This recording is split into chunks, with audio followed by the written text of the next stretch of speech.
ክቡር ጠቅላይ ሚኒስትር ለወደቀው የእርሶና የብልጽግና ፓርቲው አመራር መፍትሄው ምንድነው?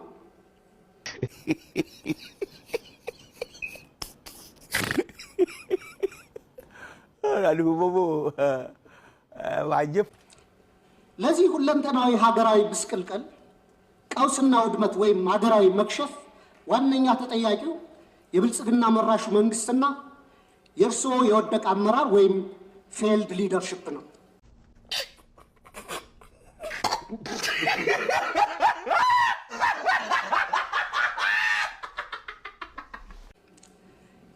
የሀገራዊ ቀውስ መፍትሄ አፈላላጊ ጉባኤ እንዲዘጋጅ አድርገው ሳይረፍድ ለሀገራዊ ቀውሱ መፍትሄ መላ ቢበጅ አይሻልም ወይ?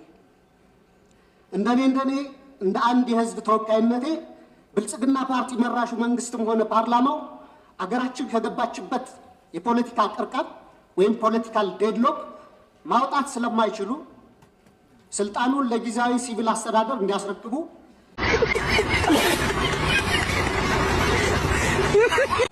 የህዝብ ተወካዮች ምክር ቤት አባላትም በኢፌድሪ ህገ መንግስት አንቀጽ 60 ንዑስ አንቀጽ 1 መሰረት በምክር ቤቱ ፍቃድ ምክር ቤቱን እንዲበትኑና ለአዲስ ምርጫ መንገዱን እንዲጠርጉ መጠየቅ ፈልጋለሁ። አመሰግናለሁ።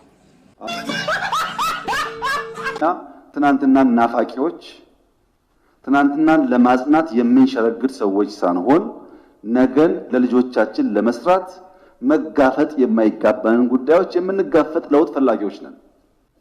ሰው በንግግሩ የሚታሰር ከሆነ ጦረኛ፣ ግጭት ጨማቂ፣ ጆሮ የሌለው ከሚል በላይ ስድብ ምን አለ? እዚህ ፊት ለፊታችን ሆነው እየተሳደቡ እንኳን ካልታሰሩ ሰው በንግግሩ ብቻ አይታሰርም ማለት ነው። አንዱ ታማሚ ሐኪሙ ጋር ሄድና ሐኪሙ የተቸገረ ያለው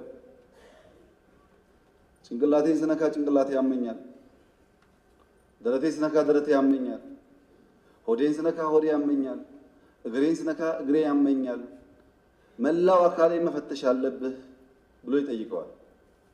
ሐኪሙ ደጋግሞ ከጠየቀ በኋላ እዚህ ጋር ስትነካ የሚያም ከሆነ እዚህ ጋር ስትነካ የሚያም ከሆነ እዚህ ጋር ስትነካ የሚያም ከሆነ በሽታው ያለው እጅ ላይ ነው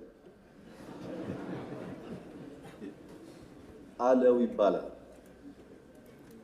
አሁን ሁሉ ነገር ጨለማ ከሆነብን በጨለማ ውስጥ ያለነው እኛ ነን ማለት ነው። ኢትዮጵያን በደንብ ሳትገነዘብ ከሌላው ሀገር ስዕል እየወሰዱ ማየት ስህተት ነው። ሶስት አይነት የውጭ ሰዎች አጋጥመውኛል። አንዳንዶች ከጠበቅኩት በላይ ወዳጅ ሀገራት፣ የኢትዮጵያ ታሪክ፣ የኢትዮጵያ ክብር፣ የኢትዮጵያ ሕዝብ የወደፊት ተስፋ የገባቸውና ከወዳጅ ሀገራት ጋር በወዳጅነትና በእውነት መቆም የፈለጉ የሞከሩ የሰሩ የደገፉ ሀገራት አሉ።